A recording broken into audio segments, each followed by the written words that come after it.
across the shoulder. What you gonna do?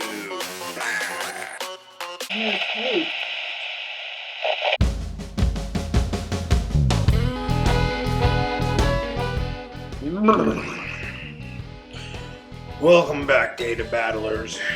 Sadly, we're here to talk about the loss of Kane. A great man, a great leader, who was killed by the aliens that he was trying to protect us from. To be fair, if he had made a law that said space villainy is illegal, I don't think it would have stopped Null. Let's put that up front. But still, at least he was trying. He was doing something. And it's definitely a loss for the anti-alien movement. And we continue to suffer other losses. As many of you have known, I have been making claims about ice giant meat being in the taco trucks in New York City. And finally, a patriot decided to investigate this when he was attacked by a spider person. Apparently, he used his Second Amendment to buy a robotic suit, went down to that taco truck to ask some questions, ask some hard questions, and of course was met with violence. But let's be honest, that's just how these spider people are. So yeah, if you read the comics, a lot of things happen in the Marvel Universe, but if you lived in the Marvel Universe, all you would really know was the politician was killed by Carnage, and the accusation that taco trucks had ice giant meat in them from the War of the Realms, which is such a funny conspiracy story. But there's a lot of fun things that happened this week. We had Amazing Fantasy 3. This all takes place in a different world and had the best cover of the week as far as I was concerned. And it has Captain America and Spider-Man and Black Widow being dropped into another world. And also Uncle Ben's there. Then you have Amazing Spider-Man that came out, where Mephisto is had his most recent defeat. And it's weird because he's in the Mephisto hotel talking to Doctor Strange, and this is after the events that put Ghost Rider as the King of Hell, Johnny Blaze. Well, specifically the hell that Mephisto is supposed to be in charge of. Now, we've seen him do a ton of things since being supposedly locked up. It's Mephisto's from other dimensions and times. So, you lock up one Mephisto, but you still have an infestation. You can't really get rid of it. So, but Doctor Strange still beat him at a game that involves Amazing Spider-Man. Essentially, Mephisto is trying to stop Peter Parker and MJ's relationship because they give birth to the child that will stop Mephisto, as the prophecy is told, apparently. So this Black Cat run stays good. It's been really good for a very long time.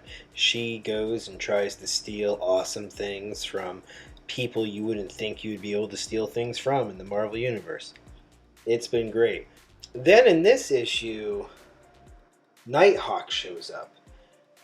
And he has memories from the Heroes Reborn story. And that's the Jason Aaron story where he was a member of the Squadron Supreme and they were essentially Avengers of that world.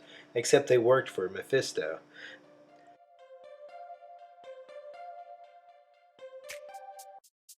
In that world, him and Black Cat were a couple, and that's why he's gone to her. It's really kind of tragic and really interesting that they are crossing over these two stories. So we have Darkhawk number 2, and that's just our new hero being sad, and he meets Miles. So Darkhawk is still sad, our new Darkhawk, but he met Miles, so that's fun. And then we'll see what happens next. And keep buying Darkhawk. And then we had Inferno Number One, where Destiny and Moria are finally going to hash it out in this new life. Or some people would explain it. Between rounds of gunfire, Jonathan Hickman was able to sneak this issue out, where he is asking for help in his constant, never-ending battle against Marvel Editorial. And in Storm 8, we see our S.W.O.R.D number 8. We see Storm defend her right to be the Queen of Mars, and she does a great job doing it. So the Darkhold Alpha is really weird. Doom goes to, a scary place after reading a very scary book, and a bunch of heroes do the same thing. They all become, Darkhold versions of themselves. They call it the Darkhold Defiled, and it's great for Halloween.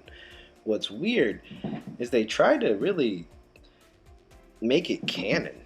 Or maybe they're just using recent familiar things to lull you into a sense of this is a canon book, and then do something so wild. No, it's fine though. I'm going to read the next one.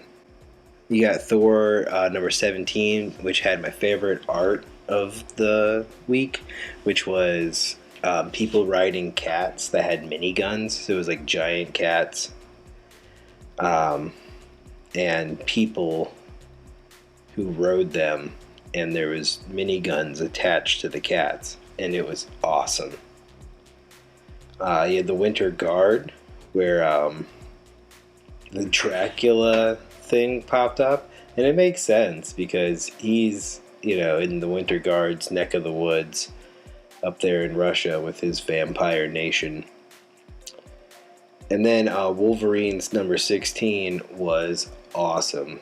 I love the character Solemn. He is adamantium skinned, and he showed up as Wolverine's opponent in the Ten of Swords event, and they both had to go to hell to get a sword. Not the hell that Ghost Rider's in charge of and Mephisto used to be in charge of, but another one. And in this hell, they had to go find the greatest sword maker, who's the guy, the name they use, Mursaman, I think it was. It was one of the first, or one of the most legendary sword makers. I don't know if the story said that he went to hell, but in the X-Men story, he did. And there he made 2 blades, and Wolverine and Solemn both had to go there. It was really metal. They get their blades, and they get out. And eventually they have to fight in the Ten of Swords, but if you read the Ten of Swords, you know that a lot of the fights were very silly. Why Solemn's great is because his thing is he just wants to seduce everybody and drink the best wine and cheat at poker. Just be, the greatest scoundrel of all time. The character is wonderful. And you've seen in another X-Men book, it might have been the last Wolverine, that he's been going around Earth, getting thrown out of casinos permanently, and various law organizations are after him. It was like a list of things. He was banned from a bunch of dating apps. It was a list of very funny consequences he was suffering from his time on Earth now. But we catch back up with him in Wolverine 16, where he tricks Wolverine to get into a fight with this other horrible person. And the way Wolverine deals with all of it is just wonderful. The last 2 Wolverine books, I suggest everyone buys and checks out, because it's a really good Wolverine story. And that's it. That's all the stuff I read. I have to read Jeff the Land Shark I definitely want to read that. And then when I'm recording this, tomorrow's New Comic Book Day. So happy New Comic Book Day.